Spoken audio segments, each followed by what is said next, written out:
Hello, everyone, and welcome back. As always, I'm your girl, Candy Washington. And before we dive into today's episode of Sugar Pills, the self care podcast, where I cannot wait to help you lead a more joyful life, and I have a beautiful, absolutely beautiful guest with me today. But before we dive in, if you need more support, you can always join our Facebook group. And we also have a ton of courses on self love, self worth, and lifestyle design. Just check out the courses down below. And we also have a free self-love guide. If you just want to start your self-love journey, definitely grab that. And if you do, you get on our free newsletter. And then you can book me for some one-on-one coaching. So that's just if you need extra support on your journey. And all of that is linked down below. So with that, let's dive in. I have the beautiful Sophie Kietzmann. I hope I'm saying that. Kietzmann. With us. She is a dynamic photographer, and she's also going to talk about body positivity and other topics. So welcome, Sophie. Thank you so much. Thanks for having me on. Absolutely. So do you want to share with us just a little bit about yourself? Yes, I would love to. Well, hi, everybody. I'm Sophie, it's totally fine if you say Sophie, but as you probably heard from the last name, I'm originally from Germany. Yes. That's where I grew up, in Berlin.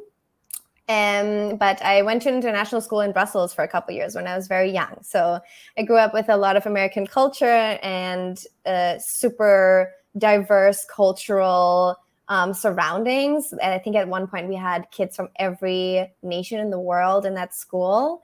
So originally I'm German and my mother tongue is German, but I moved to the United States. I think it's been like 5 years now. Because I wanted to follow my dream of becoming a freelance photographer. And I was obsessed with fashion and beauty, and that's kind of the world that I wanted to get into. And I grew up idolizing New York City from the way it was shown in the media, and fell in love with the city when I first came here. And I've been here ever since. I love that you talk about like New York City being sort of romanticized through media.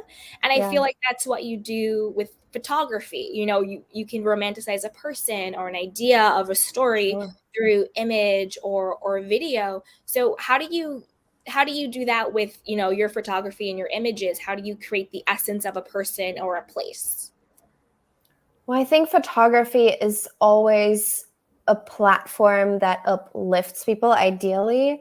And in combination with media, it kind of elevates a person, especially the way that we photograph people, the way we consume advertisement, commercials, and stuff like that. It's always this idea of having a person and putting them on a pedestal almost, which can have really amazing benefits, but also, you know, negative connotations if it's done in a toxic way, which I became aware of very quickly when I started working in the commercial industry. And I think in my own photography, I wanted to use that as a tool for myself and for the people that I felt like, you know, I should have seen more of when I was growing up, people that I think we should be seeing more of when it comes to true representation. And I think photography is an amazing tool for that because, you know, we consume so many visuals on the day-to-day.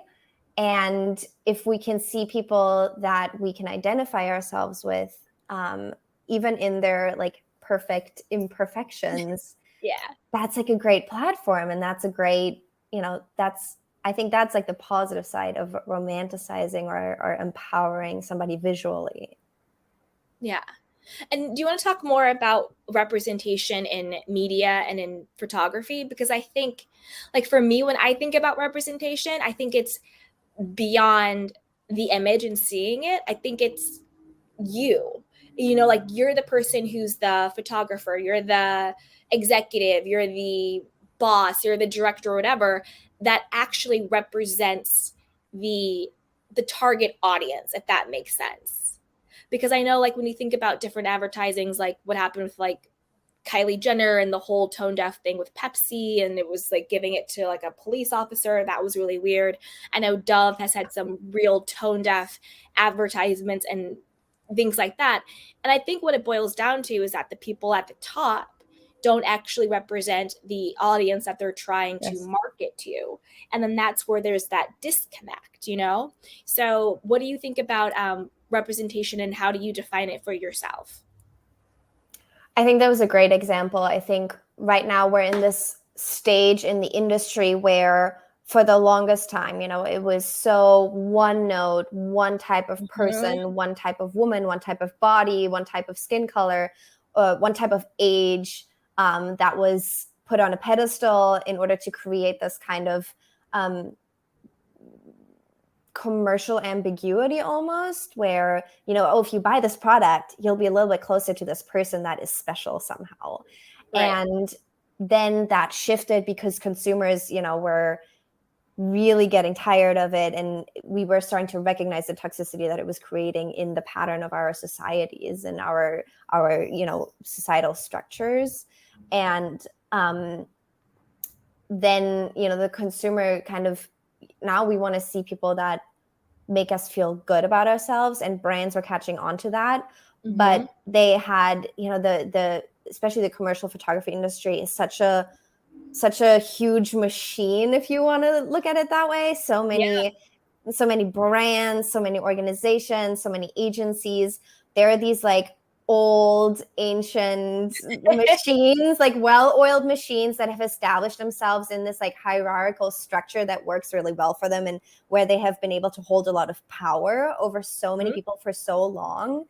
And then all of a sudden they realized, oh, we have to shift. And a lot of really tokenistic representations started popping up, where they were like, okay, let's make ourselves look good at first, where we'll take the person that everybody's, you know, more excited to see these days. We'll put them on a billboard, but behind the scenes, the teams, the people in power positions, the creative structures behind it were all still so one note. And now I think I'm lucky enough that I think I'm getting into it at a point where brands are starting to catch on to that. The end product, like it's hard to hide the fact that, you know, you can't just plaster somebody's face all over media, and behind the scenes no change be occurring.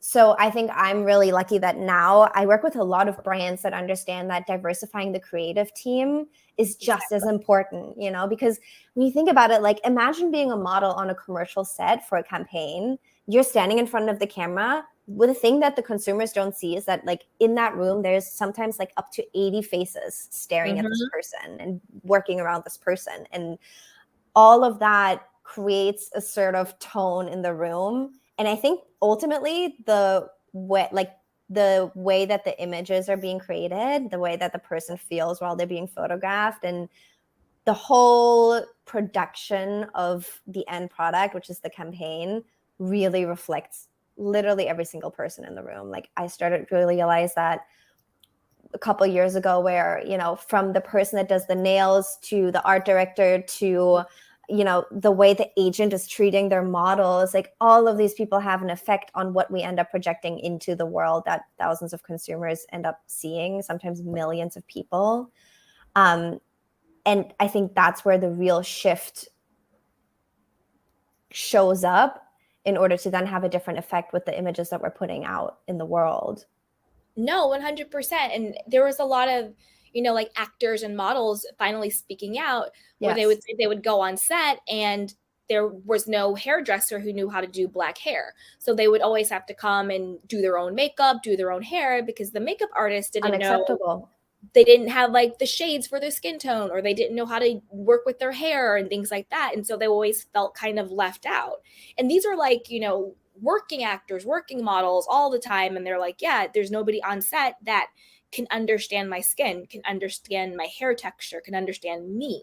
So of course that's going to make them feel energetically different and other and less than.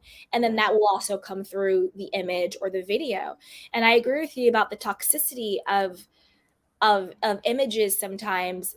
And I agree, it's also getting a lot more positive when you were saying it was just like that one cookie cutter mold. Because if the media is just telling you this is what the example is of beauty. This is what the example of a person who is worthy. This is the example of a person who's lovable. This is the person who's desirable, but that person doesn't look like me. Then I'm going to think, well, then what's wrong with me?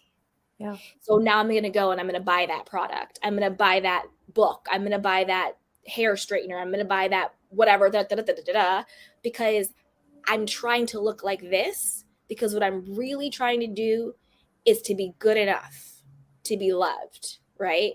Because that's really the core of what it feels is like. I think as human beings, we're all just seeking love.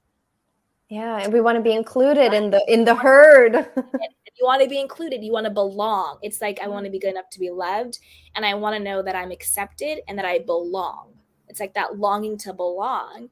But if nothing you can do looks like this cookie cutter type, then you're going to walk throughout the world feeling not good enough, right? Yeah. So I agree. I think what you're doing and what other creatives are doing now and other executives and all the people in the, making those decisions, having the representation in someone like you and then in other people, and then it translates to the actual image and photography and video, is changing the world. It's making us feel better about ourselves. It's making us feel included. And it also makes us feel that like we are uniquely accepted. We don't have to look like a cookie cutter person, right? Oh, somebody looks like me is lovable. Somebody who looks like me is good enough. Somebody who looks like me is accepted. Somebody, not even just looks, somebody who acts like me or, has the same ideas that I do or the same lifestyle that I have. That's okay. And I think that is what really heals us as humans, because it makes us feel less alone and less separate and more lovable in our own uniqueness, because it's okay just to be who you are. You don't have to look like anybody else or be anything other than just, who you're made to be. So I think what you're doing is really, really beautiful and really, really impactful. So do you want to talk about maybe one of your favorite shoots that you've done, one of your favorite campaigns, or anything that you worked on that really brought you joy? Let me think about it real quick. Recently, I did a collaboration with the Sage Center here in New York City. The Sage Center is an organization for LGBTQ elderlies. Oh, I love that. Yes, they. I think they were established in the 70s from people within the community for people in the community, because even just a generation ago, 2 generations ago, people from our community had basically no access to healthcare systems, no access to any governmental structures, whether it came to housing units or caretakers or whatever it was. So there was really a need within the community for people to show up for each other. And now this organization has grown into a nationwide, huge organization that is so interconnected in all of the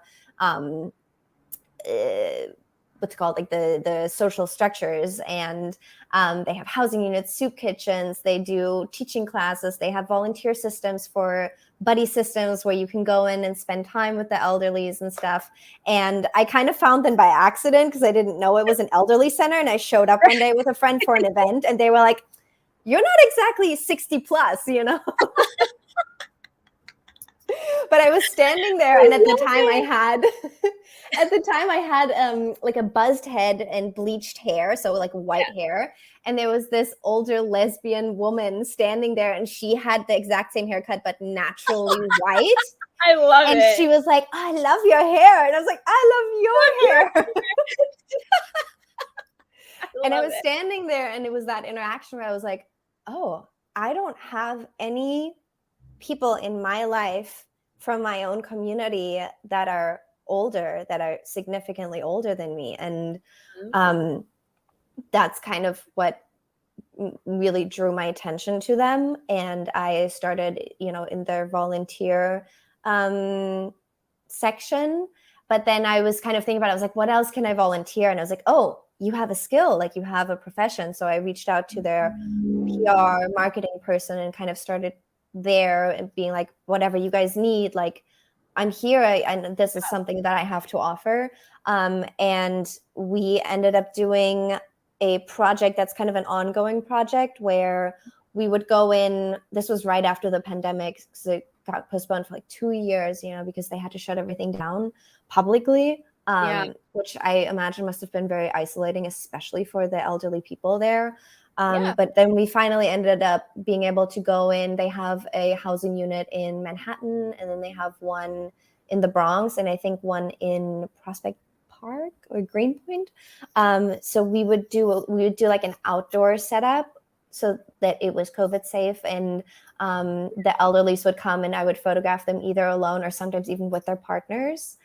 And that project honestly changed my life, because I have so many queer girlfriends that have told me, oh yeah, when I was younger, like I never pictured my life past 30, because I didn't even know what that life would look like, because there was no positive representation, or if anything, like so limited that, it takes a certain amount of representation in order for you to find that one example where you actually see yourself reflected.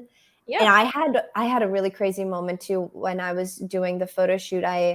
There was an older Air Force veteran there, and I immediately clicked with her. It was like as if she was already my adopted grandmother, and she saw me for who I was, and I didn't have to explain any of my identity to her, because we saw each other, and we were like, okay, I get you, I see you. Yeah. And I realized that I didn't know I was lacking that kind of experience and interaction until I had it in my life. And it somehow like really healed a part of myself internally. And now I feel like I have, because like my whole family lives in Germany abroad. So now I have all of these like pseudo adopted lesbian and gay and trans grandmas and grandpas. As it should be. And I think that's such a beautiful example of just humanity in general. When you think about our cultures and society, it is the elders who pass on the wisdom to the younger generation, and to have that sort of connectivity of there is a future for me, because you represent that future. You're 60, 70, and 80, yes. And I see myself in you, and you see yourself in me. And that's so powerful. It's so powerful. And it also gives you hope that like, I'm not alone. I'm not the only one. And there's a future, and I'm accepted, and that's okay. Just like you said, like you saw each other. And I think that's so powerful and so important. And I see that your pronouns are they, them. Do you want to talk about that a little bit? Like how you identify, and what does that mean for you, and what was your journey was to that? Because I would personally love to understand. It was definitely a journey. At first, I started using she, they pronouns, because after I moved to New York City, was the first time that I was really immersed in the queer community.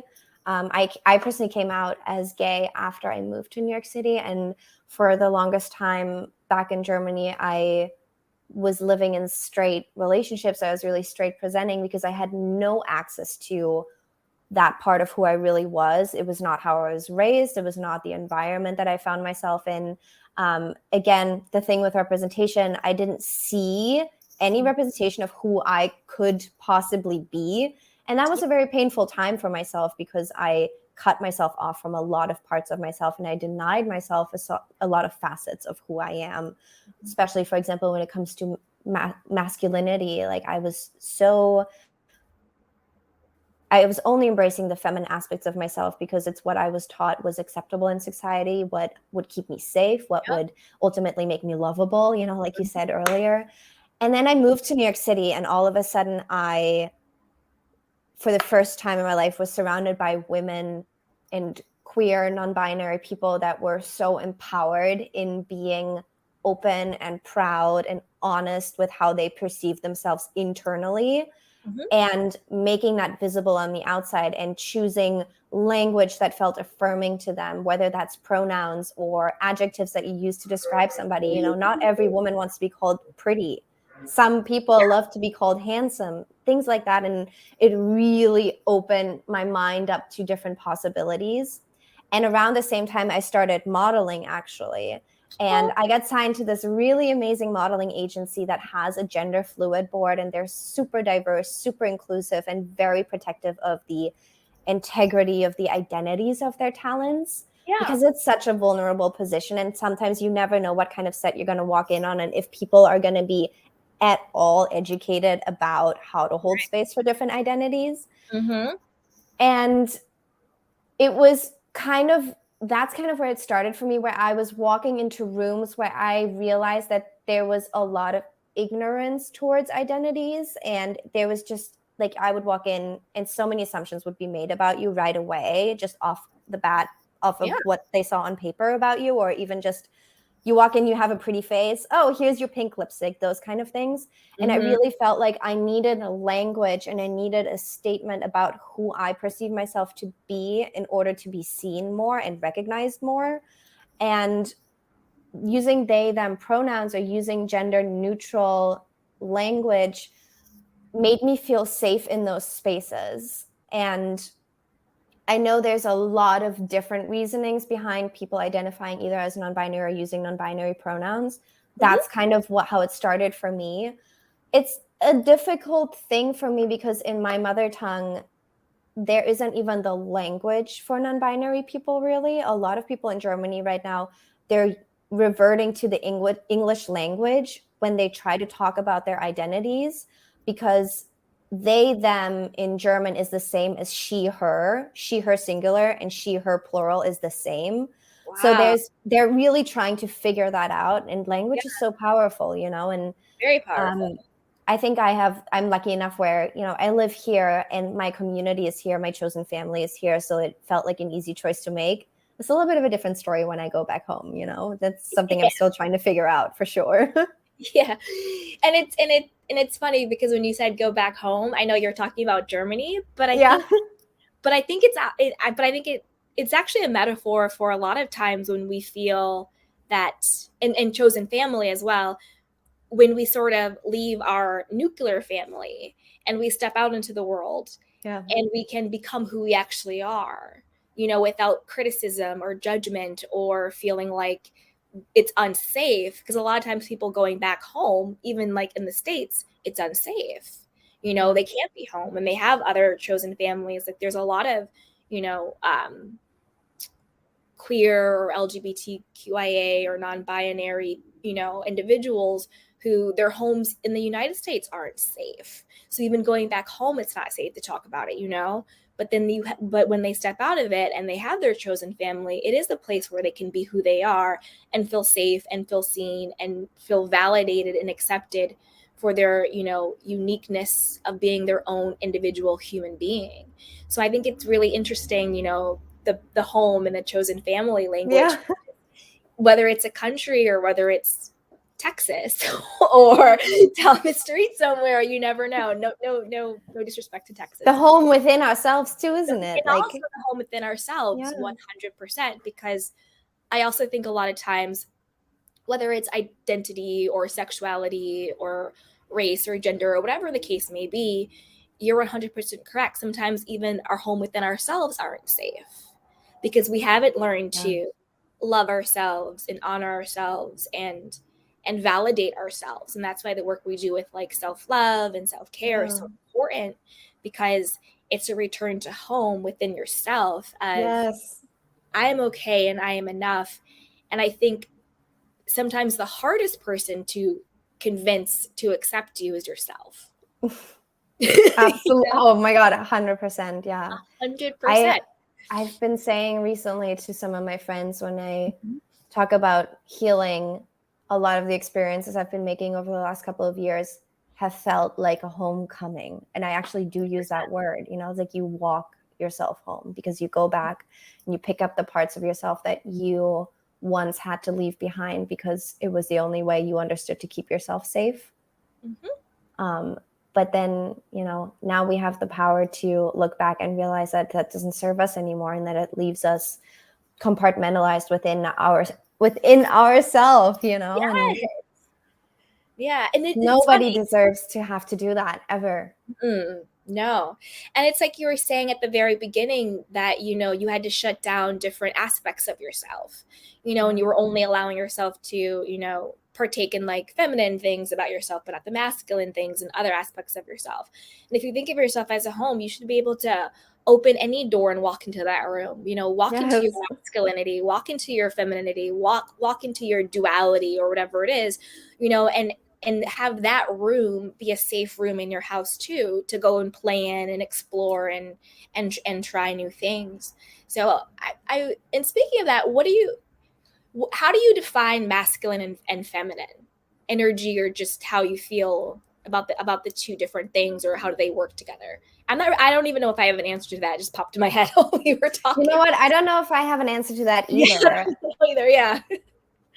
Especially talking to my transgender friends and colleagues, every time I have a conversation around masculinity, femininity, the way that I perceive them, I am so in awe of the way that they perceive it, their definition of it. And I realize that the only language I have, the only reference points I have are these societal structures that I was raised with.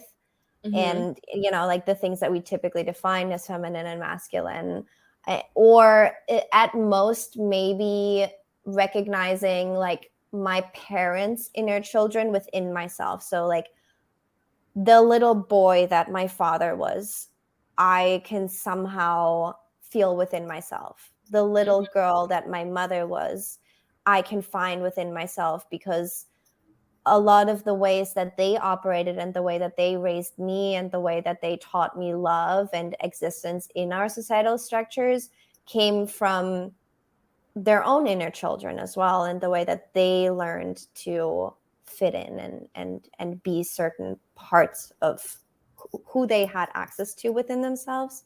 Yeah. So a lot of my healing journey and a lot of my non-binary identity was a process of remembrance of, finding my own inner child that is masculine and feminine within myself, but then also, where I come from and the people that raised me. But that in and of itself still is so black and white, and it's so, pre-programmed, that I think, like you, I don't really think I have like a really good answer for it. I only know what like it has felt like for me. 100%. And I also think sometimes it's hard because there's a difference between like identity, like how do you identify, versus gender versus sexuality. And I think a lot of times people get them intertwined, or they interchange them, or they're confused by them, but they're such different and specific things. And also when it comes to like feminine and like masculinity, like to me, when I think about it, the energies, I try to use them as tools. I have and I think every single human being has feminine energy and masculine energy. And if we sort of open up to what that could be, we can use them as different tools. Like there's attributes of masculine energy, but when I say that, I don't think like man. I just think what are the attributes of masculine, which is like, being assertive or being in a position of authority or putting things out there. And then the divine feminine energy, it's being a receiver and being open and sitting in your wisdom and having like your womb energy. But a man can have that too, or non-binary or whatever. Like I feel like we all have it. And so I sort of look at it as, what is the situation I'm in? Like right now as I'm talking right now, I'm in my masculine, right? Because I'm trying to talk from a place of authority. I'm sharing, I'm talking, I'm being here, I'm being present, and I'm sharing this, and this. I'm in my masculine energy. But when you're talking, I switch. I'm in my feminine energy because I'm receiving you. I'm holding space for you. I'm listening to you. I'm submitting, and not in like the negative ways. So I kind of look at the energies as what are the attributes of them and how can I use them as positive tools in my life. But I think every human being has access to it. But I think it goes back to what you were saying earlier with like the negative parts about media, where we're taught this is what a man is, this is what a woman is. And then we get confused and we lose and we get sort of conditioned to think of it as only one way or only one thing, or this is what this means, that we sort of cut ourselves short and we don't tap into the power of your divine masculine and your divine feminine that I think every human being has access to because of toxic messaging around what does it mean to be a man? What does it mean to be a woman? What's right? What's wrong? And it gets really muddled, and that's why you have the people who are so stifled, where it's like what it means to be a man or what it means to be a woman or what it means to be non-binary or whatever the case may be. It's so beautiful and so unique and individual, and it's whatever it is to you. Nobody else has the authority to tell me what it means to be a woman. You know what I mean? I decide what it means to be a woman.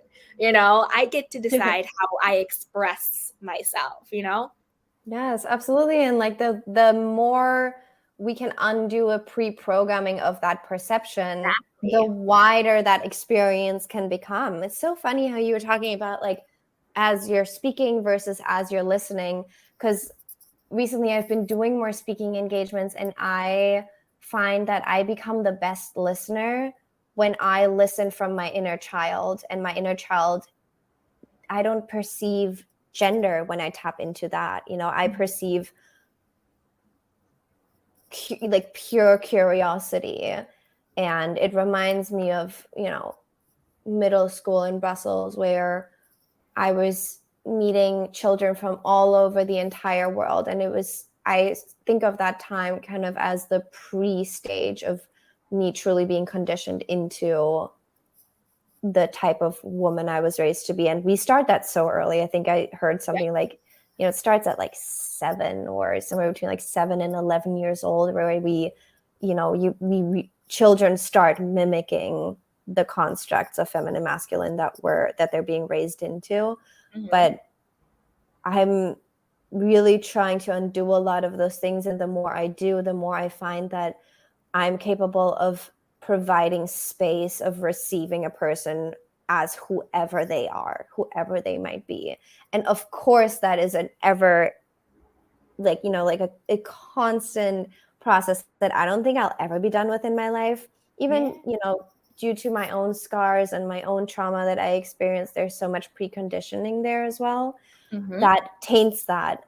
But I think some of the best work we can do, like you said, is like not box ourselves in that sense, because then we can experience ourselves and experience others for who they truly are. And, I have lived a life where I did not get to be a full version of myself because there was no space being provided for it. And I have carried the scars away from that. And I wouldn't change that experience for the world, because I think it was the only way for me in life to truly have an understanding for what it can cost a person when there isn't space being provided for them and for self-expression or material for self-recognition, self-identification, where children much younger than what I was actually get to choose. Yeah. And I understand what that feels like. I have paid the price for it, and I can truly say that I refuse to be a perpetuator of that. And I know that sometimes I will be. There's no helping it, but I can dedicate a life towards undoing that for the benefit of everybody around me and the generations coming after me. Yeah. Do you have any guidance for people who may feel, how you felt, like sort of stifled and there wasn't a safe space for them, or they're not really able to tap into who they are? If someone's watching or listening and they're like, well, I feel like that, I feel like I can't be myself and I can't find acceptance. Do you have any guidance on what they can do to start either their healing process or getting to that place?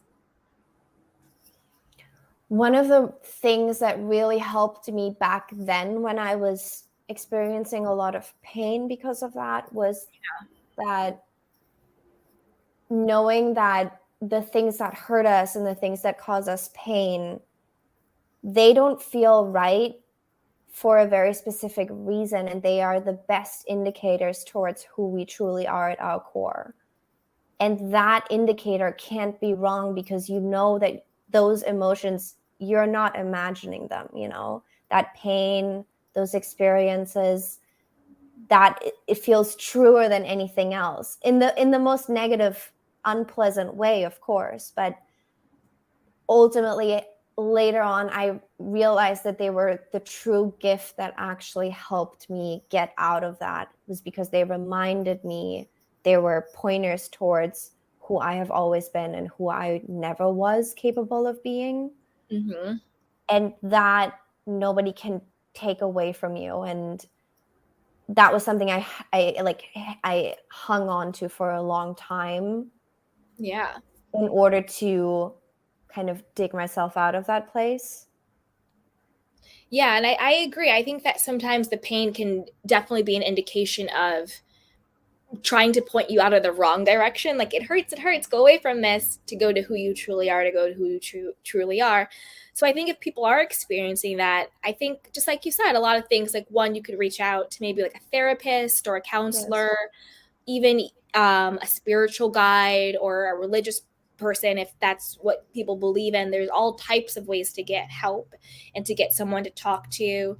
There's online, there's different like social groups online that you could connect to if you're in a place where you feel like, no one around me looks like me, or, I go to school and I'm the odd person out. I go home, I'm the odd person out. Now, thank goodness, we have technology where we can find people on Facebook or different groups. And of course, suss it out and make sure it's safe. But there's online support, there's hotlines, there's support groups, there's Sage, groups like that. Where you can go and say, oh, wow, there's a whole community of people who are like me, and then they can help you work through that. So I think those are some things we can do when we kind of feel isolated or alone, or the pain, is to seek that professional help, and then also seek out that community. If you can't go there physically, go there online. There's online groups and virtual groups and all of that stuff, just to have someone to talk to get it out of you. Also, I love journaling, journal stuff down. Like, I'm a huge proponent of therapy. I was talking to my therapist this week, and we're talking about something. I have therapy right after this. Yeah. So I'm a huge proponent of therapy, and she was like, Candy, you think you need to journal that one this week? And I was like, all right. Yeah, she was like, I think you might want to journal that one out. And then I was like, all right, I'm on my bullshit. Like, you know what I mean? I'm on some bullshit. Calling me out on it. I'm gonna journal it this week, so it's good. You're like, let me just get my ballpoint pen. Here we go. Like, oh, okay, so I'm regressing right now. Got it. I am now in my wounding. I'm not in my healing. Got it. Like, so I think that's good. And, and find safe people to talk to it about, because part of healing, like you said, you feel like you're going to be dealing with it forever. It's true. Healing is a process. You don't just get to one place and you're like, I'm healed, done. No, it's a life. It's a life of healing, and that shouldn't be discouraging. I think that should be encouraging. So that you can always go back to your tools to take care of yourself. You can always, heal, and you can always, find that peace and find that community and find that support within people, and just realize, what, this is life, and that's okay. There's no there. I don't have to rush my healing and be healed and then I'm perfect. No, I'm on a healing journey, and I think the healing journey is life. And I think a part of the healing journey is this, like we said, that return to home. And I think returning to home, to me, just really means really loving yourself unconditionally. So even when I don't like myself, because there are days when I'm like, I'm done with you, Candy. I'm done with you, girl. Like, even on the days where I don't like myself, when I'm not being, all of that, when I just, we all have days where we're just whatever. For sure. At the core of it, though, I still love myself. I can still remind myself, you know what, you're being really critical right now. How about you show yourself some love? You're really judging yourself right now. Why don't you self-soothe? Why don't you do some affirmations? Why don't you journal? Why don't you call a friend? Why don't you take a nap? Why don't you just, say something kind about yourself? Because at the core of it, I still get to be human. I'm going to make mistakes. I'm not going to get it right. There will be messy days. There'll be sad days. There'll be depressed days.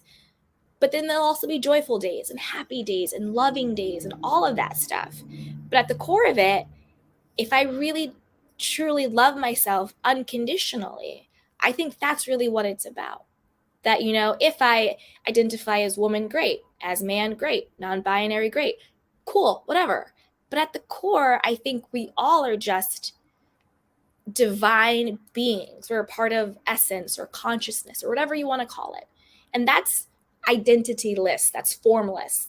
It's not non-binary. It's not woman. It's not man. It's none of it. It's pure love consciousness. And I think that it exists in all of us. And we're just having this unique human experience. But to get back to home is remembering who lives inside of you, that divinity. And I don't mean God in like the religious structure way. I really mean that collective consciousness of just love. And that's why two men can love each other, two women, man and woman, whatever it may be, because at the core of it, we're all the same consciousness.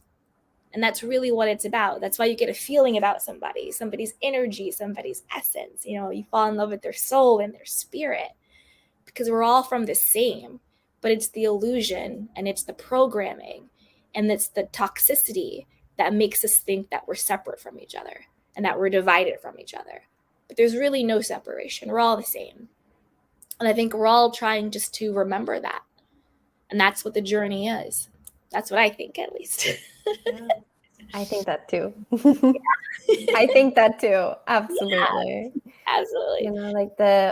How they say, like, you are not emotions, you have emotions. And I think all of the highest highs and the lowest lows of life, again, they're just pointers towards that underlying current that is always consistent. That is that like coming home to yourself. And a way to get through those really low lows is to remind yourself, even though I am in this, even though I am experiencing this thing, I choose to love, honor, and accept myself through it, because there is never, it's always going to be consistent up and down, both because it keeps us in balance and keeps us redirecting towards what is always there underneath it all, underneath all the emotions, underneath all of the beliefs that we might have about ourselves.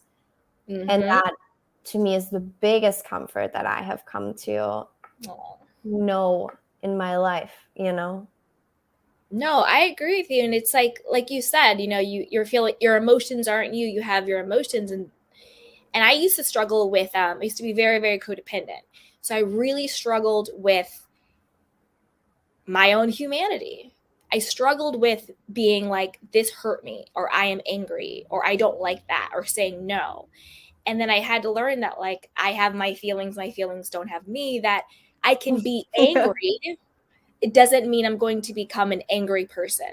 Because I was so fearful of experiencing the fullness of my humanity. I was being delusional and numbing myself, like, no, I'm happy, joyful all the time. And it's like, no, that's delusion. That's a fantasy. You're a divine being, but you're having a human experience. And a part of the human experience is both the good and the bad. It's the light and the dark. It's the shadow and the light. It's all of it.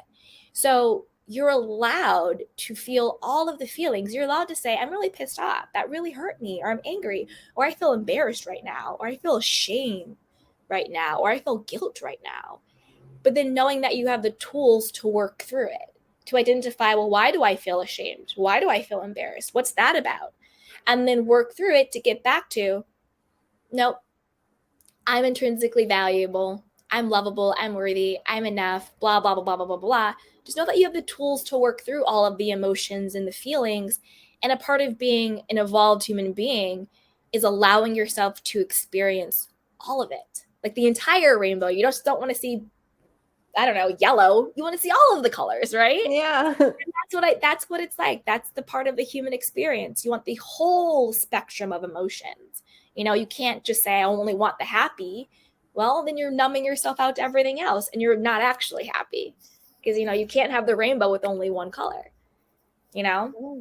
Especially the growth part, Exactly. I think we can all agree that some of the trickiest situations in our lives produced the biggest growth, actually pushed us the hardest. And when you look back on it, you're like, would I change it though? Even the like really, really painful stuff, I personally always say no, I wouldn't.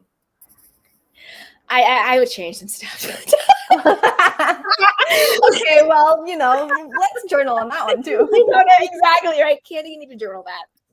That's perfectly, and that isn't saying that whatever happened to us, certain things that they were ever right, Yeah. But there's a difference between recognizing that, yes, this happened. Yes, it was wrong. This should have never happened, or this should have never been done, or this should have never been this way. Yeah. And still, I can look back on it and for my own personal sake, I can say that I can still choose to be at peace with it, because that is where you take your power back. 100%. And I agree with you 100% with that. And also when you can show appreciation to suffering, that's when you get the wisdom. When you can say, I went through this horrible time and I suffered through this, but I appreciate it because now I know this about myself. Now I have this tool. Now I have this piece of wisdom. Now I have this experience. Now I have whatever it is. And I think when you show appreciation to suffering, not that you want to suffer or you choose suffering, just like you said, but you can be at peace with when you did suffer. I think that's huge. And I agree with you 100% on that.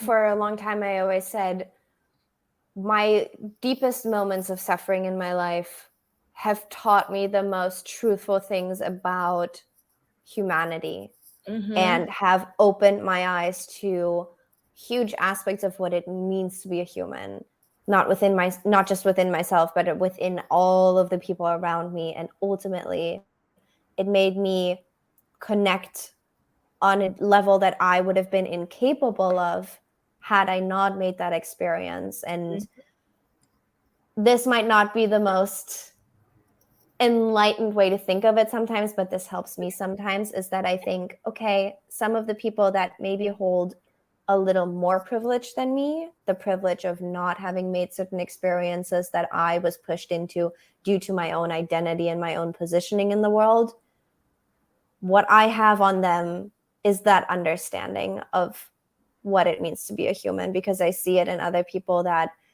is one aspect that they are asleep towards. And they might never get the gift in life to unlearn that for themselves, or to recognize that within others. And then sometimes I think maybe that is my chosen path in life. Maybe that is the experience I was sent down here onto this earth to make, because ultimately healing from something like that goes way beyond just who I am. And not even just like the people around me or the children that I might raise one day, but I see it in my mother. I see it in my grandmother. Like, I see it in the generation that came before me. Because sometimes I think, well, maybe in my heritage line, somebody like me, somebody as gay, as non-binary, as incapable of fitting into that pre-programmed structure that we have been running for generations. Maybe somebody had to come along like me that was so incapable of fitting into that structure, that had to experience the amount of pain that I did in order to break out of it. Yeah, it's a disruptor. And it's also, not to get too frou-frou, but I believe that, people like us within our families, we're the ones that break the generational curse. Because when you heal yourself, when you learn to love yourself, you break. And by curse, I mean from generation to generation of, fitting into the box, not feeling good enough, X, Y, and Z. Everybody has certain things in their family. But when you learn to love yourself and you are in your own healing journey, you break the cycle of it, you know, so then your home will be a safe space, you know. And then I also, just like you said, on my own journey, I have seen my own family members change based on the fact that I changed. Yeah. Yeah, and that's what I mean by you break that, the family trauma, you break the generational curse through like your own healing, you know? It's like a collective consciousness growth. Yep. Which does take intergenerational Yes. trauma. I truly believe that. Very, very, very much so. Yeah. Yeah. I mean, there's things that are, you know, passed from generation to generation to generation until it takes a person who says, you know what, not me. You know, I know I had to do stuff. It's crazy when you realize certain things are so much bigger than just us as individuals, isn't it? And then you sit there and you're like, oh, we were sitting here for a reason. Like, too, you know, break certain curses in our family. By curses, you know what I mean? Yeah. And stuff like that. So it's great. Oh, the egoic self. Exactly. Exactly. Oh, you are such a beautiful light. I've had so much fun talking to you, and yeah, and just, you know, I appreciate you coming on and sharing your story and all of your insights with us. So our last two things before we wrap it up. One is, what's one last kernel or wisdom or nugget that you want to leave with us? Either something we already talked about or something new that you just want to make sure we hear and understand. And then secondly, where can we find you? Where can we connect with you? And any insights around that? Well, I love how deep we went today. My God, usually it's like, okay, well, tell me about your photography. But you know what? All of the stuff we talked about today, it is at the essence of what I choose to dedicate my life towards, which just happens to be photography, because I found that is my tool of giving people access to that in my life and in my career and in the life that I'm planning to live on this earth. And like I said, I grew up not having access to these things, not seeing visual representation of people that actually made me feel like myself. And also, you know, paying a hefty price for living so many years of my life, not being provided space for feeling like who I show up as my authentic self is good enough. And that is what I desire to give to people, because I truly believe that is one of my purposes here. And I truly believe that the experiences that I have had in my life were given to me in order to enable me to really understand how to do that for others and do it for myself. Obviously, like I have to start there first. But for all of your listeners, if that is something that they are interested in experiencing for themselves or gifting to themselves and stepping into, and they don't really know how to do that, I would love to be a part of that journey for some people. The photo shoots I do with people, I recently started asking more specifically, you know, what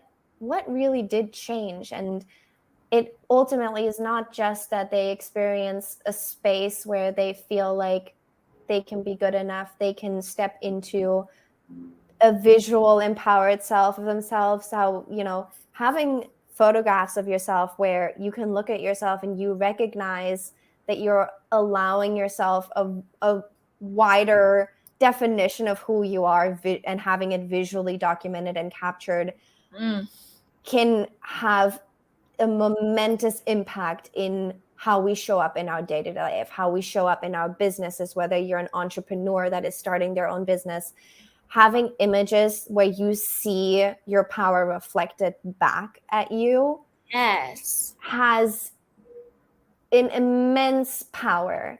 And I want to gift that to people. I want to enable people to step into that. So if that is something people are interested in, they might just not know how to find access to that. I would love it if people reach out to me. And Instagram is always a great place where I show a lot of depth of what that process looks like. And if you guys want to see my work, I think my website is the best place just for the art curation side of things. You'll see a lot of amazing faces there of people that have made that experience with me, that I was able to give that experience to. And yeah, overall, it's just creating a safe space that ultimately, I think the art itself will give you a little bit of a glimpse at what it must feel like, because I think it really does show in a person in the way that I am gifted access to them and ultimately I'm able to capture them. That takes a two-way street, and that is what we're interested in creating for literally everybody that wants it. I love it. Yeah. And everybody watching and listening, I will have their Instagram and website linked down below in the show notes in the description box. But do you want to just say it for anybody who's just like listening? Just say what your handle is and your website just to make sure they can grab it. Yes, it's very easy. It's literally just my first name and my last name. On Instagram, it's just Sophie Kietzmann. And then the website is also sophiekietzmann.com. And there's my email on there. And you guys can slide in my DMs or whatever you guys like. Slide in the DMs. Slide in. Slide right on in. Come say hi to me. I love it. I love it. Oh, thank you so much. This has been such a wonderful, beautiful time together. And I know everybody listening and watching, you got so much out of this discussion, just about coming back to home, homecoming, that yes. Who you are, uniquely, imperfectly perfect is enough. You're worthy of love and you're here for a reason. And that reason is to remember your divinity. So thank you so, so much. And also, you guys, don't forget before you head out, if you need more support, we have tons of self-love and self-care and lifestyle design courses down below. You can also book some one-on-one time with me, join our free newsletter, and pick up your free self-love guide as well. Be sure to subscribe to the channel. Also, follow us on all of our podcast platforms. Like the video if you're watching, and leave it and rate and review if you're listening on the podcast platforms. I love you guys. And as always, take care of yourself and each other. I love you. Bye. Bye. Thank you, Candy. Thank you. Hold on. Welcome to Sugar Pills, a practical guide to self-care, where your host, writer, actor, and producer Candy Washington helps you live a more joyful life with a cheeky dash of pop culture news. Be sure to subscribe, leave a 5-star review, and join the conversation on Instagram @Candy Washington. Let's go.